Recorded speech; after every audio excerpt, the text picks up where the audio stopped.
नमस्कार, मी प्राध्यापक सतीश शिर्के या यूट्यूब चॅनलवरती अनेक विषयाचे व्हिडिओ त्या ठिकाणी आपण पाहतात आणि आपल्या पसंतीला सुद्धा उतरत आहात। अद्यापही आपण माझ्या चॅनलला नवीन असाल तर चॅनल लाईक करा, सबस्क्राईब करा आणि बेल आयकॉनचं बटन सुद्धा दाबा। विद्यार्थ्यांनो, आपण माझ्या चॅनलवर जा, चॅनलवर गेल्यानंतर प्लेलिस्टवरती क्लिक करा। प्लेलिस्टवरती क्लिक केल्यानंतर तुम्हाला माझे अनेक विषयाचे व्हिडिओ त्या ठिकाणी दिसतील, ते सुद्धा तुम्ही जरूर पहा। स्पर्धा परीक्षा असेल, अनेक विषयाचे व्हिडिओ आहेत, त्याचा तुम्ही सुद्धा लाभ घेऊ शकता आणि इतरांना सुद्धा शेअर करू शकता। तर आपण राधाबाई काळे महिला महाविद्यालय अहमदनगर, माझ्या महाविद्यालयाची ही मराठी विषयाची अतिशय आदर्श प्रश्नपत्रिका म्हणेल मी, ते आपल्यासमोर त्या ठिकाणी देत आहे माहितीसाठी। मराठी माझा विषय जरी नसला तरी या प्रश्नपत्रिका तुमच्यासाठी आपणाला उपलब्ध करून देत आहे, ती आपण पहा। निश्चितपणे ही प्रश्नपत्रिका मन लावून आपण जर पाहिली, सोडवली तर त्याचा प्रथम सत्र परीक्षेला किंवा भविष्यातील बोर्डाच्या परीक्षेला तुम्हाला निश्चितपणे फायदा होईल। ही प्रश्नपत्रिका मी सांगत असताना तुम्ही त्याचा स्क्रीनशॉट काढून घेऊ शकता आणि आपण ते प्रॅक्टिससाठी ती प्रश्नपत्रिका वापरू शकतो। एवढंच नव्हे तर अधूनमधून मी काही सूचना आपल्याला देणार आहे, त्या सूचनाही आपल्याला उपयुक्त ठरणार आहेत। तर पहा, त्यामध्ये 50 गुणांची प्रश्नपत्रिका आहे, 2.5 तास वेळ आपण दिलेला आहे आणि सर्व प्रश्न सोडवणं त्या ठिकाणी गरजेचं आहे। उजवीकडील अंक गुण दर्शवतात। प्रत्येक मुख्य प्रश्नाच्या उत्तराचा प्रारंभ हा नवीन पानावरती केला पाहिजे, हे लक्षात ठेवायचे विद्यार्थ्यांनो। नवीन पानावरती आपण नवीन प्रश्न हा सोडवला पाहिजे। तुम्हाला विभाग 1 जो आहे गद्य, तो 12 गुणांचा असणार आहे आणि यामध्ये कृती क्रमांक 1 म्हणजे खालील पठित उतार्यावरती आधारित कृती सूचनेनुसार पूर्ण करा। तर हा जो उतारा आहे, हा उतारा वीरांना सलामी, अतिशय छान उतारा त्या ठिकाणी दिलेला आहे। आम्ही 5 वर्ष रक्षाबंधनासाठी लडाखला ग्रुप घेऊन येत आहेत। याचं प्रचंड अप्रूप वाटून ब्रिगेडियर कुशल ठाकूर या सोहळ्यासाठी आणि आम्हाला भेटायला आवर्जून आले होते। 1999 मधील कारगिल युद्धाच्या वेळी कर्नल असलेले कुशल ठाकूर तोलंगी फत्ते करण्याच्या योजनेचे शिल्पकार होते। ते आमच्यासारख्या सामान्य माणसांना भेटायला येतात, याच्याकरता मोठा सन्मान तो कोणता। आमच्याशी संवाद साधत असताना ब्रिगेडियर ठाकूर आम्हाला म्हणाले, तुम्ही 5 वर्षाचा वादा केलात आणि तो निभावलात, त्याबद्दल अभिनंदन। पण माझा प्रेमाचा वयाचा अधिकार हक्क वापरून सांगतो, तुम्ही हे मिशन बंद करू नका। इथे नेहमी या, आमच्या तरुण जवानांना भेटा, त्यांचा हौसला बुलंद करा। तुमच्या शहरातील कुशाग्र बुद्धीच्या मुलांना सांगा की आम्हाला त्यांची गरज आहे। निदान 5 वर्ष तरी कमिशन ऑफिसर म्हणून डिफेन्स सर्व्हिस जॉईन करा, मग पुढच्या आयुष्यात तुमचं करिअर करायला तुम्ही मोकळे आहात। तरुण मुलींना सांगा की आमच्या जवानांना विवाह करायला डगमगू नका आणि मला वचन द्या की हा जो लष्कर आणि नागरिकांमध्ये तुम्ही एक भावनिक सेतू बांधत आहात, ते काम थांबवणार नाही। वातावरणात नीरव शांतता, त्याचा भंग करत मी आवेशानं म्हणालो, नक्की सर, हे काम मी कधीच थांबवणार नाही। तोलसिंग पहाडीवरून वाहणाऱ्या वाऱ्याच्या झुळकेनं जणू कानात हळूच म्हटले, तथास्तु, भासस्तु, पण अंगावर रोमांच उठले। नकळत तोलसिंगला सॅल्यूट ठोकला, माघारी वळले।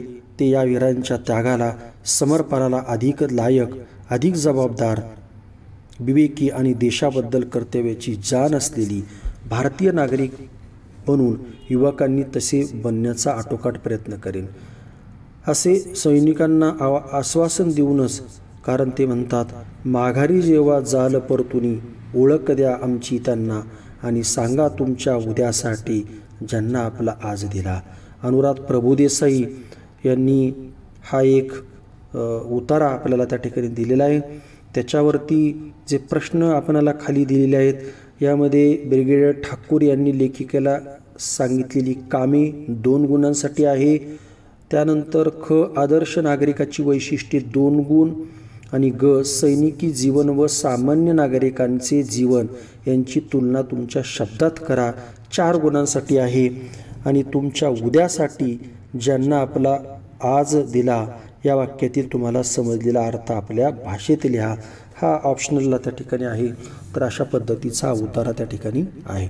त्यानंतर आहे खालील अपठित उतार्यावरती आधारित कृती पूर्ण करा. 4 गुणांसाठी आहे.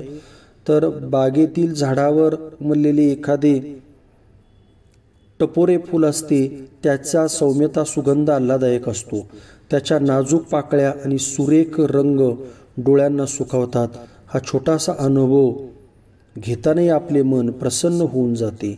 इवल्याशा फांदीवर वाऱ्याच्या लहरींनी डुलणारे ते फूल त्याच दिवशी संध्याकाळी कोमेजून जाते. हे खरे, पण त्याच्या दिवसभरातील अस्तित्व आणि जाणाऱ्या येणाऱ्या त्याने दिलेल्या आनंद या गोष्टी खोट्या ठरत नाहीत. आपण आपले हे छोटेसे जीवन त्या फुलासारखे सुंदर करू शकतो. या नाशवंत जीवनाला त्याच्या अस्तित्व कालापुरता का होईना पण काही अर्थ प्राप्त करून देऊ शकतो. तसे करण्यातच या जीवनाचे काही सार्थक आहे. या जीवनाचा प्रवास करत असताना आपल्या निकट राहून सोबत करणारी, आसपास वावरत धीर पुरवणारी, आपल्यापेक्षा 4 पावले पुढे चालत राहून प्रेरणा देणारी अशी निरनिराळी कोटीतील माणसे आपल्याला भेटतात. त्यांच्यापैकी काहींच्या सहवासामध्ये निरामय आनंदाचे क्षण लाभतात.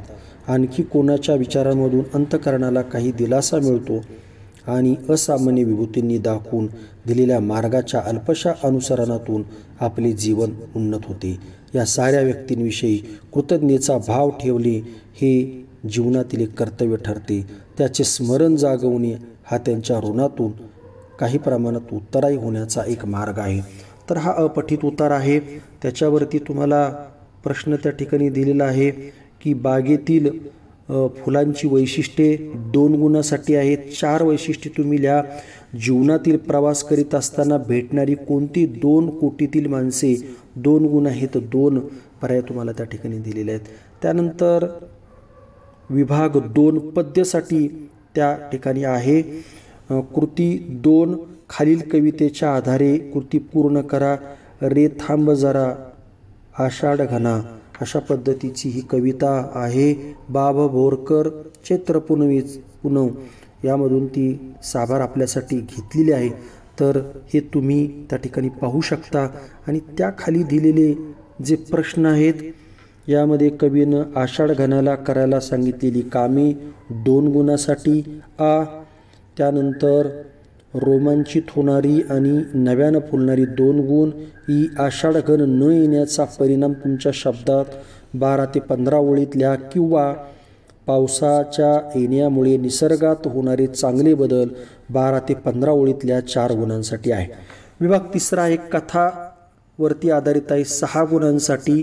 कृती क्रमांक 3 खालीलपैकी 2 कृती थोडक्यात तुम्हाला लिहायची आहेत. 6 गुण त्या ठिकाणी लिहिलेले आहेत. म्हणजे एक कृती सोडवण्यासाठी 3 गुण आपल्याला त्या ठिकाणी आहेत. अणूतील आदर्श मुलगी आपल्या शब्दात रेखाटा.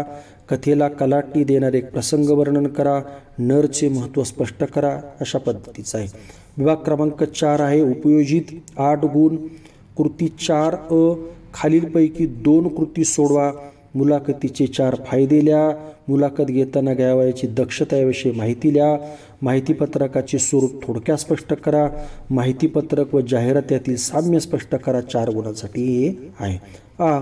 मुलाखत म्हणजे पूर्वनियोजित संवाद हे स्पष्ट करा. 4 गुणांसाठी. किंवा माहितीपत्रकाची कोणतीही 4 वैशिष्ट्ये सकारण स्पष्ट करा. हा त्या ठिकाणी आहे. नंतर व्याकरण व निबंध 16 गुणांसाठी आहे. त्या ठिकाणी 8 गुण. कृती 5 दिलेल्या सूचनेनुसार खालील कृती पूर्ण करा. तर तुम्हाला इथं विधानार्थी वाक्य ओळखायचं आहे. तर खाली दिलेले आहेत. निसर्गरम्य स्थान किंवा मंदिर पाहण्यासाठी माणसे का जात नाहीत. 4 त्या ठिकाणी पर्याय दिले तुम्हाला लिहायचे. आनंदात राहण्याची सवयच जगायला हवी. नकारार्थीकांना असं सांगितलेलं आहे.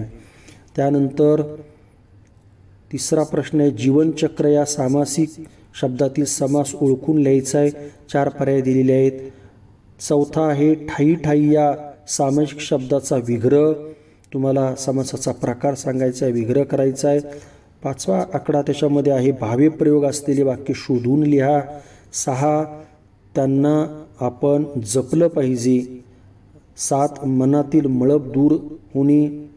8 न हे नभोमंडल वारीरासी आकाश, हे त्या ठिकाणी काव्यपंक्ती दिलेली आहेत.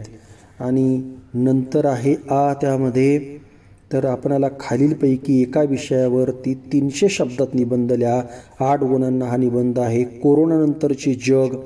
2 शिक्षण ऑनलाईन की ऑफलाईन. 3 आजच्या तरुणीचे मनोगत. 4 आदर्श वर्गमैत्रीण. आणि 5 पुस्तक नसते तर. अशा पद्धतीची ही प्रश्नपत्रिका आहे. निश्चितपणे सोडवा आणि आपण माझ्या चॅनलवरून इतर विषयाचे सुद्धा व्हिडिओ जरूर पहा. तुर्तास इथेच थांबूया. धन्यवाद.